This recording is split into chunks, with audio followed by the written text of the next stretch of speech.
For all those that are new, the seder with the Q&A is that the questions, any question on Yiddishkeit or Chassidishkeit or Halacha or anything, and any topic that's connected to Yiddishkeit, we will do our best to answer.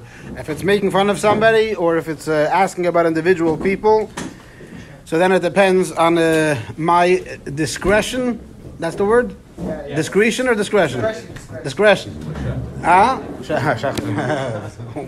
One of the many casualties of Tisha. You just mentioned English. So therefore, I'll decide if yes or no. If the words, if some questions are not so clear, the handwriting is not so clear, I'll do my best to read it. If not, I'll throw it out. And if over a few months' time you see a question wasn't answered, you can try to do it again. And again, to remind everyone, the point of this is for entertainment purposes only. I'm not a Rav. It's nothing is negel halacha lemaisa. It's just based on my understanding, my interpretation of the Holy Scripture. All right, first question. Why can't we say Yoshka's English name? So, that's not his English name. Simin Kuf Mem Zayin, in Shulchan Aruch in Yeridea, in Simin Kuf Mem Zayin, Sif Aleph, the Mechaber writes, "Haneider nishba b'shem elilim hareza hayoloike." If you swear or you promise what the name of an avodah zarah, you get malchus. V'asur la'askira b'shma bein letzoyrech bein shaloi letzoyrech. And you're not allowed to mention its name at all, a name of avodah zarah, whether it's for a need or not for a need. You should not be mentioning a name of avodah zarah. And this is a famous practical application of this halacha. Is many times when you want to give someone directions, so the way to go is there's a church on the way. So a lot of times people will say, well, by the church you make a right, or 3 houses next to the church. That's asur mamish. You're not allowed to use the church as a reference to mention it as where to go. But al kopanim, it says over here that you're not allowed to mention the name of avodah zarah. So the Gra writes, he brings from the Hagoyis Mamoiniyos in the name of other Rishonim, Ein asur el Hashem shenitan lo l'shem elikus. A name of avodah zarah which was given to avodah zarah, which brings out how this avodah zarah is a god, that is forbidden to mention. Aval shem et yoitos, but the names of people, Aval pisha sa'uhu elika, even though others or these themselves made themselves into gods. Kevan shebezeh Hashem ein bo elikus va'adnus. Since in the name of the person there's no elikus, there's no adnus, the name itself does not mean God. V'gam lo nitan lo l'shem kach, and whoever gave him the name, his parents did not have in mind that he should be a God. Mutar, it is permitted to say those names. Dichsiv v'shem elikim chulu, v'shem elikus hikpid hakosuf. V'chein Tanan, and the Mishnah was also taught Eilu chulu, names that you could mention, and it says Kalando, Staranuro, V'kartasim, She'eilu shemes et yoitise. And now the funny part, the Gra finishes off and says, Ubekama mekoimos huskar oisei ha'ish v'talmidav b'shas. After all that he says, oisei ha'ish is mentioned in Shas. So you see that even after he goes on and saying that oisei ha'ish, Yoshka's name is mentioned in Shas, and you're allowed to say his name, but he still doesn't call him by name. He says, oisei ha'ish.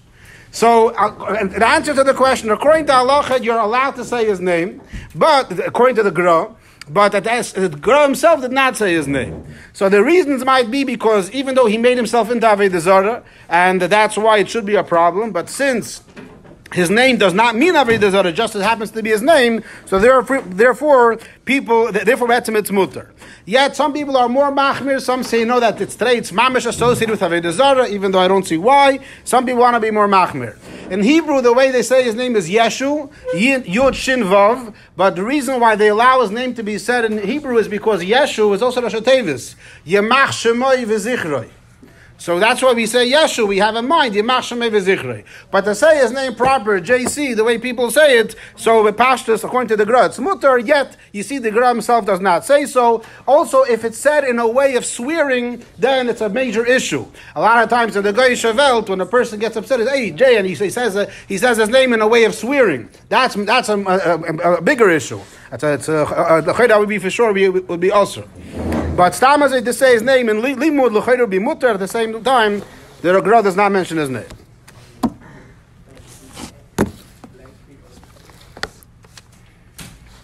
did the Yidden build the pyramids in Egypt? So, there's a sikh of the Rebbe in Shabbos Parshas Nosoi, Yud Bey Sivan Tovshin Mem Hey. The Rebbe is talking about the building of the Mishkan, and the Rebbe brings over here that Chazal tell us that Moshe Rabbeinu, or even Moshe Rabbeinu, none of the Yidden were able to build the Mishkan on their own to set up the Kroshim because they were too heavy. So the Rebbe asks a question, someone that knows history can ask a question. The Rebbe's question is that in Mitzrayim today there are pyramids that are built from huge stones, and they're there for thousands of years. And the way it's accepted in history, in general history, that they were built by the Yidden in Mitzrayim.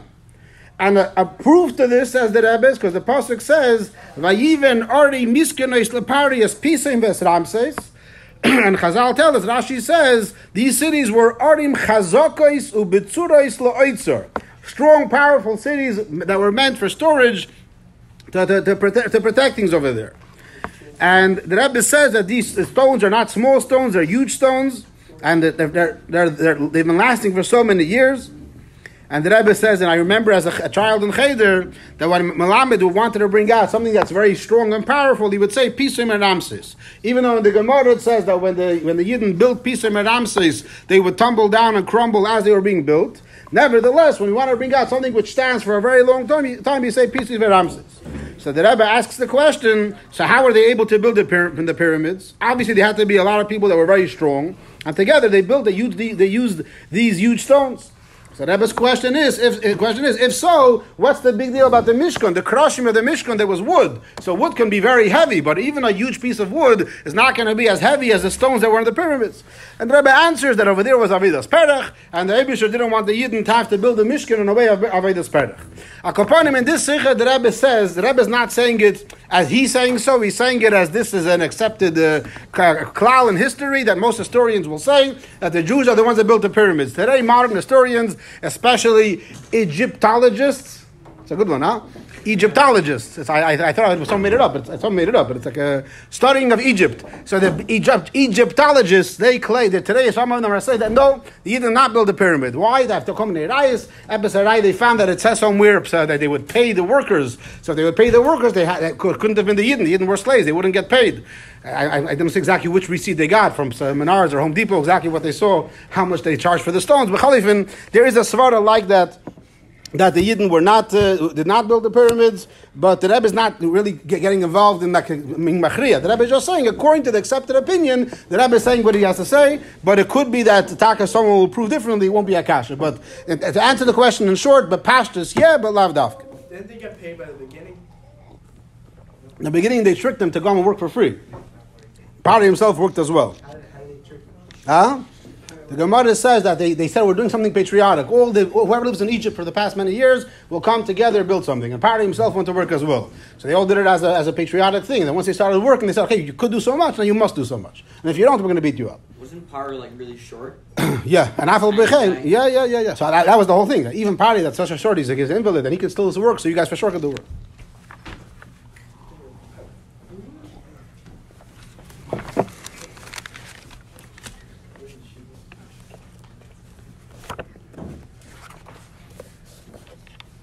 Can you cut a unibrow? A unibrow is people that have one long eyebrow together. So the shaila is it an issue of la yilbash gever simlas isha? In general, when it comes to making yourself look prettier, so to speak, it's a problem of la yilbash gever. And there are certain parts of your body which you can't shave off the hair because of that. So when it comes to a unibrow, this is the shaila. Is it permitted or is it considered isra of la yilbash? So I found someone, a tshuva from the Shlomo Zalman Auerbach, who was one of the biggest poskim in the last generation, that he brings a raya in the Gemara Masechta B'chayris. The Gemara talks about koyanim, and the Gemara says what kind of koyan, what kind of things are a mum that do not allow the koyan to serve in the Beis Hamikdash. And it says there's a brayso which is brought down where it says someone that has gevinin harbe, gevin gibein is a lashon for eyebrows, and Rashi explains sheshnei gabes einov hamitztarfes ve'ein hefresh cholok ben zu lezu. that his two eyebrows are connected and there's no empty space in between. So that's a mum. So the Shlomo Zalman Auerbach says, if it's a mum, then just like if someone chas v'sholom has a broken arm, he's allowed to go to a doctor and fix it, or any other kind of mum that you have, you can do your best to heal yourself. So this is considered a mum. You can definitely heal yourself from the mum, and you're able to cut it off, and it's not a problem of a bahashkava. Some Rabbanim will say differently, but this is what Shlomo Zalman Auerbach says. He's a very respected pasuk, and I would say that it would be mutter. Huh? It's not like a we. Who's we? Chabad. Ask Chabad Rabbanim.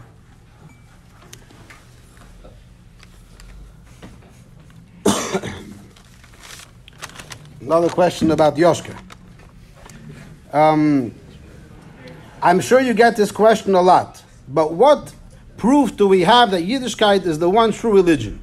You can give the whole, we all saw at Har Sinai, and a massive group of people came to tell a fake story. You can't tell a fake story.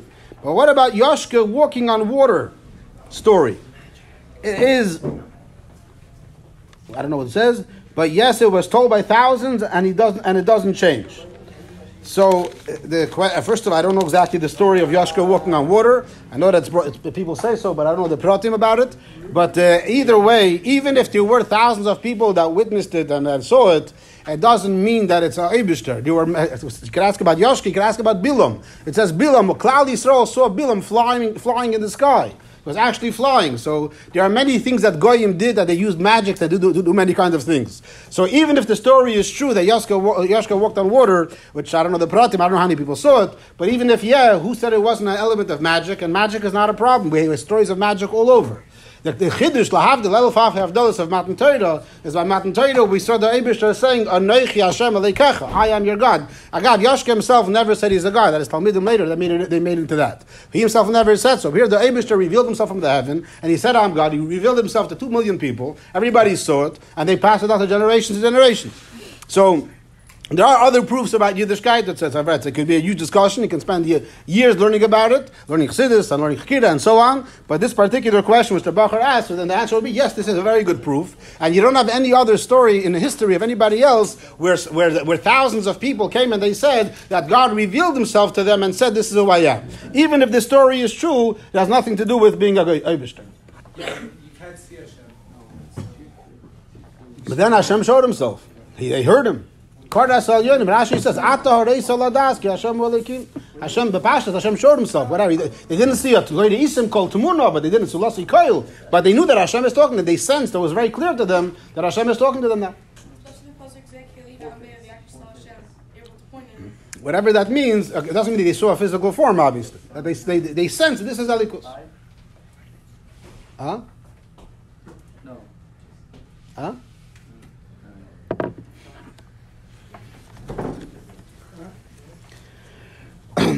Two questions are the same question. What's the problem with Zionism? Why is Chabad against Magen David?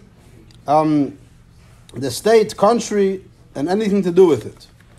So, this is also a very huge discussion, but in short, there is a Zionism, the Zionism when it started, the people that started Zionism were Yidden Taka, but the majority, the main leaders behind it were people that were very anti-Yiddishkeit.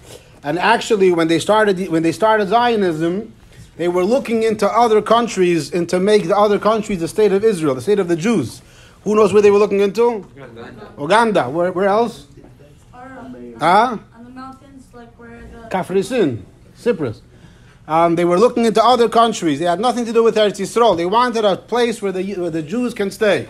And when they were working on it at that time, so this was before the war, but later on when it came World War II, there's a famous statement that some of the leading Zionists said, we'd rather have one cow in Israel than have 1,000 Jews in Poland. So they were negotiating with Hitler, to try to get more agriculture to develop Eretz Yisrael, and we don't mind the Yidden Chas v'Sholom being killed as long as we can develop the land.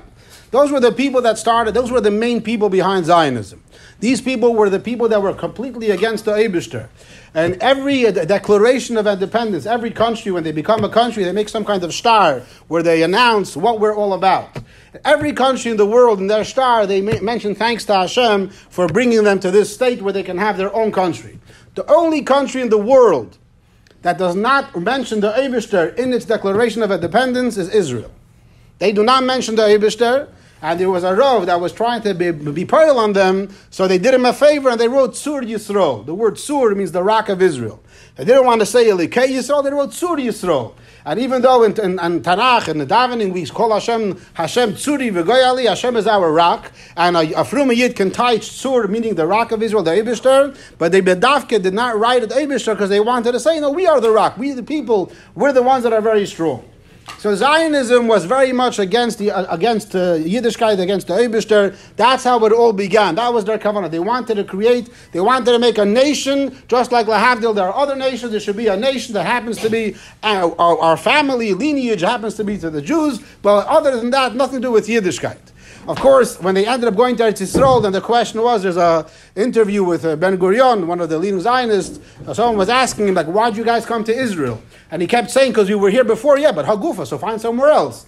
And you see that he looks like a fool, like he isn't able to say, because the Eibishter gave it to us, because he doesn't believe. But their whole kavanah was to mix the Eibishter out of the picture. That was the kavanah of the Zionists, and that was the way they tried establishing the state of Israel. So that's why most Fruma Yidden around the world were very against the state of Israel. However, there were Fruma Yidden that saw this as an opportunity, that even though the main guys behind it have the wrong kavanah, but we can use it for Kedusha. And then they try to bring rayas from Chazal that there is an Inyan in trying to rebuild Eretz Yisrael now, and there were Fruma Yidden that went along, Emes Fruma Yidden, even Tzadikim, that really supported it, and they thought that this could be worked out in a proper kind of way. But unfortunately, today, especially right now in Corona, I don't know if what's going on, but in Eretz Yisrael today is gefährlich. The hatred towards the Fruma Yidden is unparalleled, besides the state of New York maybe. But anywhere else in the world, there isn't such a hatred that they have to the Fruma Yidden like they have in Eretz Yisrael. It's all a continuation of the way they started it. Today, the Yidden Eretz Yisrael that are not religious are raised with that bedavke to Chaman al-Islam to go against the Yiddishkeit. So therefore, Chabad is in the kav that Zionism is a treifa thing, and we don't want to have anything to do with Zionism. At the same time, the Rebbe says, this is a story that right after they established the state of Israel, so the Rebbe was telling somebody that, Bepeil Mamish now, since there's a place where Yidden can be safe, it would be stupid for anybody to try to fight against it and not support it in Peil Mamish to help the Yidden go there, because it's a place where Yidden can be safe. So Chabad is a very mixed approach to Zionism, mixed with everybody else. On the one hand, we are against Zionism worse than anybody else. On the other hand, it doesn't stop us from helping out the Israeli army and the Israeli government and Peil Mamish, whatever could be helped out, because it's there to stay. As of now, the state is there. So right now, to go and fight it is not going to accomplish anything. If you can work within and try to make things better, then that's what the Rebbe's kav always was. Now, regarding the particular question about the flag, about the Magen David, so the Magen David used to be a holy thing, and there's a sefer called Yemei Melech. What's Yemei Melech? Anybody? What, there's a sefer called Yemei Melech. No, there's a sefer Yemei Melech. You're mixing up. That's Hamelech ben Mesiba. What's Yemei Melech? Nobody knows. This is a very, very big embarrassment. You don't know? Shem yourself.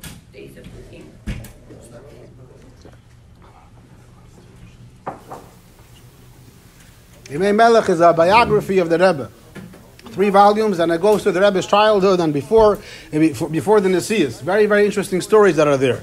And over there they write that there's that somebody asked the Friedrich Rebbe to explain to him what's a Magen David, and the Friedrich Rebbe directed him to the Rebbe, and the Rebbe wrote him a whole booklet explaining al pi Kabbalah what's the point of a Magen David. So there's definitely a lot of truth and meaning to the Magen David. However, just like it says in the Chumash, and Rashi brings down that in the times of the Avis and of the Avis, if they would build a mizbeach out of one stone, it was considered an acceptable mizbeach. But later on, when the Evdei Avodah Zarah took this, and it was a form of Avodah Zarah, of taking a stone and using it to bring karbanos to Avodah Zarah, so the Eibishter Kivyochel decided, now I hate it and I don't want it anymore. So al derech zeh, since today the Magen David is associated with the flag of Israel, the state of Israel, so that's why today it became treif. And today in Chabad, today means in the past 50 years, in Chabad today we don't allow, if everybody knows in camps, that even though many camps make plays have to do with Israel, with Mossad and Mises, all these things, yet the head staff always does not allow to put on Magen David, because that's representing the state of Israel, and that by this is a treifa thing that we're against. Again, the shitta, the ideology behind it. I'm saying it's very, very bekitzer. It's a huge sugya. There's actually a sefer now someone put out a few 2-3 years ago called Yahadut Lelo Psharot, Judaism without compromise. Basically, the Rebbe Sichos, the Rebbe is in Yonim, how the Rebbe is the biggest fanatic and the Rebbe is all the most extremist out there. About this Indian specifically, how much the Rebbe is against the state of Israel. But again, B'Peil Mamish, we work with what we have, and that's what we try to, whenever we could help, we help. But in Indian, we're very much against it. In our circles, we're not going to have anything about it. A few years ago, there was also a shliach, Vigler in Flatbush, that he put out a calendar. So now in the Chabad calendars, you don't have Yom Ha'atzmaut. That's the official policy. Some shluchim do what they want, but the official policy is not Yom Ha'atzmaut. So, who made the policy? This is based on the Rebbe's Hadrach, that we do not recognize Yom Ha'atzmaut. And he sent out a calendar, and the rabbi writes to him back a terrible, I'm terribly inside. Talking to Yom Ha'atzmaut, he wrote him back the letter, and Rabbi Vigler wrote back a whole long letter to him explaining, I myself, my father served in the army, I was in the army, and we say we could support, we support, but to give recognition to something which is kol kulei based on kfireh b'Hashem, how can you go and do such a thing? That's bekitzer. If you want more barichas, come a different time.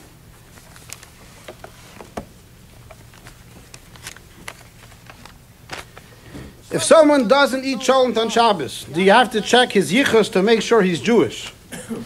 Whoever didn't hear this before, it sounds funny to them, but really, it's brought down in Shulchan Aruch, Siman Reish Nun Zayin, in the last sif, and the Mechaber, I'll never bring it as well. V'kol she'eini mamin b'divrei chachomim v'oiser achilas chamin b'Shabbos chayshinan shem apikoirusu. So it says, if someone does not believe in what chachomim say, and therefore he forbids to eat chamin, hot food on Shabbos, which means cholent, we're chayshish apikoirus. Now what this means, it means that the Torah says, Lo yisavaru eish b'chomish v'sechem b'yom HaShabbos. You can't light fire on Shabbos. And Chazal tell us that means that you can't light a fire on Shabbos. But if it was lit from before Shabbos, you can continue burning on Shabbos candles. There's no problem for the fire to continue burning on Shabbos. However, the Apikurosim, what? Which symbol is this? Siman Reish Nun Zayin. However, the Apikurosim, the Tzdukim said, no, Lo Yisavaru Eish means that there cannot be a fire burning your house over Shabbos. And that's how the Tzdukim lived and the Karoim lived until today. And there it's Israel, there's a community of people called Shomronim, they're not Yidden, and they go by this halacha, and by them, Friday night, the place is pitch black. No lights, no candles, nothing, pitch black for the whole 24 hours of Shabbos. They don't allow any lights. So based on that, the only way to have hot food on Shabbos is if you have it on a fire somewhat. Today we have thermoses, but in the past, that was the only way to have hot food on Shabbos. So therefore, by them it was basically no inyan to eating hot food on Shabbos. So Chacham said it's permitted, and to prove that it's permitted, we eat cholent on Shabbos, we eat hot foods on Shabbos. Now someone that doesn't eat hot food on Shabbos because he's chayshish, that maybe he's taka osir to eat hot on Shabbos, he's the one that we're chayshish that he's not bekoros. Someone that seemingly everything else is fine, but it's just cholent. So here also Chacham say, there's an issue that since Chacham made a big deal about it, there is a problem with not eating cholent. However, somebody, it hurts him, someone makes him problems, it makes him unwell, so then it definitely there's no chiyuv for him to eat cholent in that case. It doesn't have to be chol, right? It could be tea. Chamin, when it comes to tea, so you're allowed to, so coming to drinking, so over here, the Lashon in Shulchan Aruch is Oiser Achilas Chamin. And that's why some Rabbanim today are medayik that it has to be dafka eating. But l'chayra it's lav davke by the Rebbe. It's mashma. The Rebbe did not eat cholent every Shabbos, but the Rebbe drank hot every Shabbos. So the pastors and these Rabbanim also agree that it's definitely permitted to drink, but you have to have something hot on Shabbos. So whether it's chatchila to eat something, and if it's not, at least to drink something hot on Shabbos. So if you leave the lights on, you're like you're saying that. Afal bichein. There's an Indian specifically this takon. If you don't like it, you should have something else hot. Have a hot kugel, have a hot drink. Something hot on Shabbos. It's not so much a shon, it's the hot food. Why in many places Thursday night cholent? What's the Thursday night cholent? What's the difference between a bacher and a younger man? A bacher has shown Thursday night and Friday night and Shabbos morning and Shabbos afternoon. A younger man has shown Shabbos afternoon and Sunday night for supper, Monday night for supper. People like it, so they make it before and after. Well, that's the.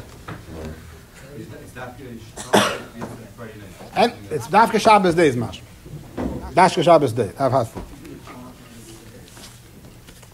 Should you rather follow sports or watch movies? You should rather not do either one of them. Duh. What's worse? Yesh bezeh ma she'ein bezeh. The problem with movies is there's a lot more pritzes, obviously, and there's a lot more exposure to Inyanim Shtusim Avelim Hazeh. The problem in sports is that sports, the koch, I never saw a bacher koching in movies the way bacher koch in sports. When it comes to sports, a bacher's whole mood can change. If his favorite team wins or loses, the next week it can be either depression or an excitement because of whatever happened. So he's affected so much by the goyishkeit. By movies, I haven't seen that by bacher. That mamish, then the episode comes out with them all, they're jumping up and down, such a big chais. I haven't seen that. But on the other end, there's an expression. So yesh b'zeh Hashem, they're both. That's and his expression Yiddish, das and avil, das and atreifa. They're both treif and differently fun. Rabbi, last year we were told we are allowed to watch sports. You can go back to that yeshiva, isn't that right? I don't know. No, he said B'dafka you're allowed to because it's good, whatever. I'm giving you my opinion over here. My opinion is that it's awesome. That's how I understand it. The way I understand it, it's forbidden. There's an element of leisita. We had this in the past. Leisita l'mechein. It's a chash iser. It's l'chayra iser mamish in Shulchan Aruch. To follow sports, yeah. Why? We had that last time. Leisita l'mechein. Leisita l'mechein. We had this in the past.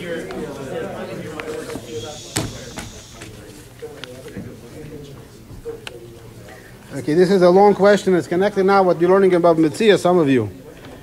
You said a bunch of times that it is, if someone leaves a pencil on a desk, it's yush shaloi midas. And therefore, it's yush. But I don't understand, because it says in Shulchan Aruch, and the Bucher quotes a page, I don't know which page number it is, that when you give somebody an item to watch over for you, that person is forbidden to use it. And if he does, he's a gazlan. So what's the difference between this and yush shaloi midas? So really, if you're going to learn about mitzvah, now you bump into it, but this is my understanding. Yush shaloi midas means when somebody gives up on something. When someone gives up on something, when someone makes something hefker, there's obviously not a problem with me using it. If I put my pencil on my desk and say, this is hefker, whoever wants can use my pencil.